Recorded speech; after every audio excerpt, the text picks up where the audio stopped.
सभी को नमस्कार। स्वागत है आपका हमारे YouTube चैनल पर। तो डियर स्टूडेंट, इस वीडियो में आज हम अध्यापन करने वाले हैं अर्धवार्षिक परीक्षा जो आपके 2023-24 की दृष्टि से अभी होने वाली है। इसका हिंदी विषय का जो है कक्षा 8 का ये अर्धवार्षिक का मॉडल प्रश्न पत्र है जो आपके एग्ज़ाम की दृष्टि से बहुत ही ज़्यादा वेरी मोस्ट इम्पॉर्टेंट होने वाला है। यह पेपर पढ़कर निश्चित ही आप परीक्षा के अंदर बहुत ही अच्छे अंक प्राप्त करोगे। तो डियर स्टूडेंट, यह जो पेपर है हिंदी विषय का, यह आपके जो 40 अंक का आयोजित होगा। तो साथियों, बगैर समय को खराब करते हुए शुरू करते हैं वेरी मोस्ट इम्पॉर्टेंट अर्धवार्षिक परीक्षा का 2023-24 का हिंदी विषय का मॉडल प्रश्न पत्र। देखते हैं सबसे पहले जो क्वेश्चन नंबर है 1 नंबर है, लेखक बदलू को कहा करता था। तो यहाँ पर जो ऑप्शन है बदलू मामा, चाचा, काका, नाना, तो लेखक जो है बदलू को क्या कहा जाता था? सही उत्तर होगा ग, बदलू काका कहा करता था। नेक्स्ट है आगे 2 नंबर प्रश्न, आज भी भारतीय समाज में सम्मान की दृष्टि से देखा जाता है ईमानदारी, उच्च आदर्शों को, परोपकार को, धर्म को। तो सही उत्तर होगा अ, ईमानदारी को भारतीय समाज में सम्मान की दृष्टि से देखा जाता है। नेक्स्ट प्रिय विद्यार्थियों, अगला 3 नंबर प्रश्न, लेखक को बस लग रही थी। इसका आंसर होगा दयनीय, खराब, जर्जर, टूटी फूटी। सही उत्तर होगा अ, दयनीय लग रही थी। नेक्स्ट है अगला प्रश्न, दीवाने संसार से संबंध रखते हैं समान भाव का। राइट आंसर होगा द, समान भाव का जो दीवाने हैं संसार से संबंध रखते हैं। नेक्स्ट है आगे 5 नंबर प्रश्न, जड़ का विलोम है। तो जड़ का विलोम शब्द होगा मूर्ख।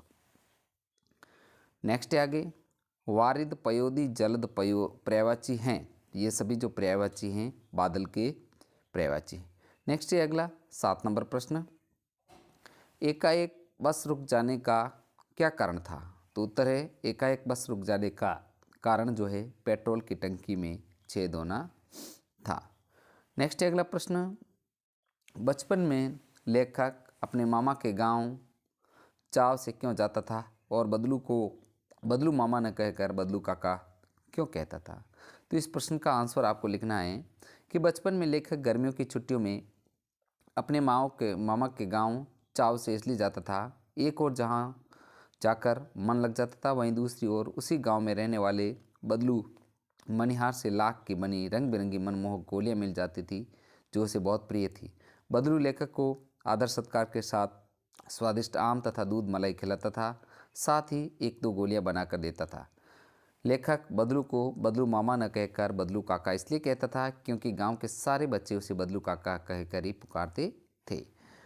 तो प्रिय विद्यार्थियों, आपसे रिक्वेस्ट है हमारी वीडियो को लाइक तथा शेयर जरूर कीजिए जिससे हमें मोटिवेशन मिले। आपको जो है हाफ ईयरली एग्ज़ाम तक कक्षा 8 के 6, 7, 8 के संपूर्ण जो है मॉडल प्रश्न पत्र सभी विषयों के उपलब्ध करवा दिए जाएंगे। तो साथियों, बने रहिए हमारे चैनल पर, और हाँ, अगर चैनल पर नए हैं तो चैनल को सब्सक्राइब भी कीजिएगा। तो नेक्स्ट क्वेश्चन देखते हैं, दीवानों की हस्ती कविता हमें क्या संदेश देती है? तो इसका उत्तर होगा दीवानों की हस्ती कविता हमें आगे बढ़ने का संदेश देती है। नेक्स्ट आगे 10 नंबर प्रश्न है, मशीनी युग ने कितने हाथ काट दिए? इस पंक्ति में लेखक ने किस व्यवस्था की ओर संकेत किया है? तो इस प्रश्न का उत्तर है आज मशीनों से प्राय हर काम होने लगा है जिसके कारण कुटीर उद्योग धंधे मृतप्राय हो गए।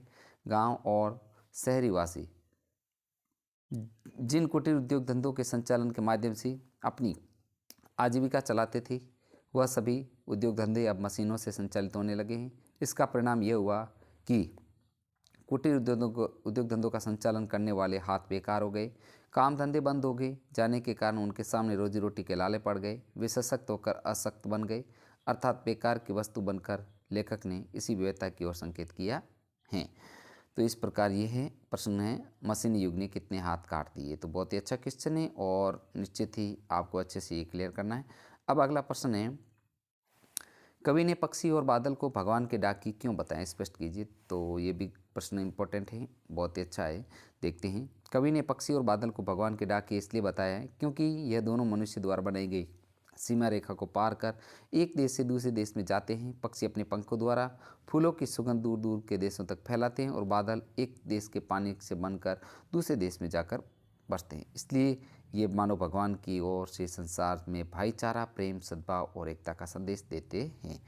अब आगे है, कामचोर कहानी हमें क्या संदेश देती है? तो इस प्रश्न का उत्तर आपको लिखना है, कामचोर कहानी यह संदेश देती है कि माता पिता को चाहिए कि बच्चों में कार्य करने की आदत डालनी चाहिए, उन्हें निठल्ला बैठाकर नौकरों पर आश्रित नहीं करना चाहिए। तो ये भी बहुत ही इंपॉर्टेंट क्वेश्चन है। अब आगे है 13 नंबर प्रश्न, जातिवाचक संज्ञा के 4 उदाहरण लिखिए। तो यहाँ पर जातिवाचक संज्ञा के उदाहरण देखो, पंखा, पशु, पेन और पुस्तक। ध्यान रखना ये पंखा पूछा है, अगर पंखा किसी जैसे रवि का पंखा होता या उषा का पंखा होता तो वो जाति रवि होते ही वो क्या हो जाती, व्यक्तिवाचक संज्ञा हो जाती। तो यहाँ पर पंखा है जाति का बोध कराता है कि पंखा जाति की। इसी प्रकार पशु भी जाति का बोध कराता है, पेन भी जाति का बोध कराता है और पुस्तक की। तो इस प्रकार ये सभी जाति का बोध कराते हैं, इसलिए ये जातिवाचक संज्ञा के उदाहरण।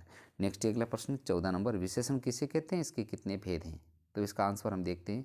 जो शब्द संज्ञा या सर्वनाम की विशेषता बताते हैं उन्हें विशेषण कहते हैं। विशेषण के 4 भेद हैं, गुणवाचक विशेषण, संख्यावाचक, परिमाणवाचक तथा संकेतवाचक विशेषण। अब आगे हैं प्रश्न संख्या 15, तलवार का महत्व होता है म्यान का नहीं, उक्त उदाहरण से कबीर क्या कहना चाहते हैं, स्पष्ट कीजिए। तो इसका उत्तर आपको लिखना है कि तलवार का महत्व होता है म्यान का नहीं, इस उदाहरण से द्वारा कबीर यह कहना चाहते हैं कि महत्व हमेशा मुख्य कार्य या वस्तु का ही होता है। आवश्यक अनावश्यक वस्तु के विषय में जानकारी प्राप्त करने का कोई औचित्य नहीं होता। जैसे तलवार खरीदने पर तलवार की चमक और उसकी धार के पैनेपन को ही देखकर उसका मोल भाव किया जाता है, उसके सुंदर म्यान को देखकर नहीं।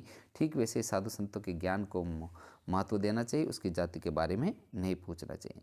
अब अगला क्वेश्चन है प्रिय विद्यार्थियों, 16 नंबर प्रश्न है जो शैक्षिक भ्रमण पर जाने तो अपने विद्यालय के प्रधानाध्यापक जी से अनुमति प्राप्त करने के लिए प्रार्थना पत्र लिखिए। तो यहाँ पर जो है आपको शैक्षिक भ्रमण पर जाना है, इसलिए अपने हेडमास्टर को एक अनुमति प्रमाण पत्र इजाज़त के तौर पर लिखना है। तो ये वेरी वेरी मोस्ट इंपॉर्टेंट है। देखते हैं अब इसका, जैसे अब सेवा में श्रीमान प्रधानाध्यापक महोदय, राजकीय उच्च माध्यमिक विद्यालय उदयपुर। तो ये यहाँ पर सबसे पहले आप किस स्टूडेंट हो और किस क्लास स्कूल में पढ़ते हो उस स्कूल का नाम यहाँ पर लिखना है। ध्यान रखना स्कूल का नाम सबसे पहले ऊपर आपको यहाँ पर लिखना है। अब विषय लिखना है फिर आपको, तो विषय किस मतलब संबंध में आप दे रहे हैं, जैसे टीसी के संबंध में, टीसी शैक्षिक प्रमाण के संबंध में है तो शैक्षिक प्रमाण का लिखना आपको। अब आगे इसका जो है महोदय करके यहाँ से निवेदन है कि हम कक्षा 8 के सभी छात्र जो शैक्षिक प्रमाण प्राप्त पर कोटा जाना चाहते हैं, वहाँ हमें परमाणु विद्युत संयंत्र आदि की जानकारी प्राप्त होगी तथा वहाँ के दर्शनीय स्थलों का भौगोलिक ज्ञान भी हो सकेगा। अतः प्रार्थना है कि हमें इस शैक्षणिक भ्रमण पर जाने की अनुमति प्रदान करें। प्रार्थी समस्त छात्र और कक्षा 8। इस प्रकार आपको ये जो है कक्षा 8 के समस्त छात्र या पर्सनली अगर नाम लिखा होगा प्रश्न के अंदर तो आपको पर्सनली अपना नाम भी लिखना है। तो इस प्रकार आपको ये अनुमति का प्रार्थना पत्र देना है। अब आगे है क्वेश्चन जो है, निम्न में से किसी एक विषय पर निबंध लिखो। तो यहाँ पर मेरा विद्यालय, कोरोना महामारी, पर्यावरण प्रदूषण, मोबाइल का बढ़ता प्रचलन। तो इसमें से मैं आपको सजेस्ट करना चाहता हूँ कि मेरा विद्यालय जो है इस पर निबंध आपको अच्छे से क्लियर करना चाहिए, क्योंकि ये हर बार आता है। तो मेरा विद्यालय बहुत ही इंपॉर्टेंट है, इसको आप अलग से एक जो लिख करके अच्छे से तैयार कर लें। हम इसका जो विद्यालय से संबंधित जो निबंध का एक अलग से वीडियो बनाएंगे, उसमें देख लेना। अब आगे क्वेश्चन है जो 18 नंबर प्रश्न है, निम्नलिखित गद्यांश को पढ़कर दिए गए प्रश्नों के उत्तर लिखिए। तो यहाँ पर एक गद्यांश दे रखा है, इसको पढ़ना है आपको और नीचे प्रश्नों के उत्तर देने। तो यहाँ पर हम पढ़ लेते हैं कि बस की रफ्तार अब 15-20 मील हो गई थी, मुझे उसके किसी हिस्से पर भरोसा नहीं। ब्रेक फेल हो सकता था, स्टीयरिंग टूट सकता था। प्रकृति के दृश्य बहुत लुभावने थे, दोनों तरफ हरे भरे पेड़ थे जिन पर पक्षी बैठे थे। मैं हर पेड़ को अपना दुश्मन समझ रहा था, जो भी पेड़ आता डर लगता उससे बस टकरा जाएगी। वह निकल जाता तो दूसरे पेड़ का इंतजार करता, झील दिखती तो सोचता इसमें बस गोता लगा जाएगी। तो इसके कुछ प्रश्न दिए गए हैं, उनको देख लेते हैं। क है इसका प्रश्न जो है, उपयुक्त गद्यांश किस पाठ से उद्धृत हैं। तो यहाँ पर उपयुक्त गद्यांश बस की यात्रा पाठ से लिया गया है। अब अगला ख है, लेखक को किस पर भरोसा नहीं रह गया। तो इसका उत्तर है, लेखक को बस के ब्रेक, स्टीयरिंग, इंजन तथा उसके प्रत्येक हिस्से के खराब होने की आशंका से उस पर भरोसा नहीं था। नेक्स्ट है अगला, लेखक हर पेड़ को अपना दुश्मन क्यों समझ रहा था। तो ग का उत्तर लिखना आपको, बस के हर पेड़ से टकरा जाने की आशंका के लेखक जो है हर पेड़ को अपना दुश्मन समझ रहा था। तथा अंतिम ग, झील दिखाई देने पर लेखक क्या सोचने लगा। तो झील दिखाई देने पर लेखक जो है यह सोचने लगा कि बस कहीं इसमें गिर न जाए। तो इस प्रकार जो हमने प्रिय साथियों ये वीडियो है जो कक्षा 8 की जो आपके हिंदी विषय का जो है अर्धवार्षिक का पेपर, हाफ ईयरली का पेपर है जो आपके हिंदी विषय का है, जो आपके 40 अंक का आयोजित होगा। तो ये मॉडल प्रश्न पत्र है जो आपके लिए एक बहुत ही उपयोगी एग्ज़ाम की दृष्टि से साबित होगा। और विद्यार्थियों, निश्चित ही आप इस पेपर को अच्छे से क्लियर करके परीक्षा के अंदर बहुत ही अच्छे अंक प्राप्त करोगे। तो डियर स्टूडेंट, आपसे रिक्वेस्ट है हमारे चैनल पर बने रहिए और वीडियो को ज़्यादा से ज़्यादा लाइक तथा शेयर भी कीजिए ताकि हमें मोटिवेशन मिले। अगर आप चैनल पर नए हैं तो चैनल को सब्सक्राइब भी कीजिएगा। एग्ज़ाम तक, अर्धवार्षिक एग्ज़ाम तक आपको मेरे चैनल के माध्यम से सभी विषयों के जो मॉडल प्रश्न पत्र हैं वो उपलब्ध करवाए जाएंगे। आप बने रहिए हमारे चैनल पर। साथियों, वीडियो इतना ही, मिलते हैं नेक्स्ट नए चैप्टर के साथ में। धन्यवाद।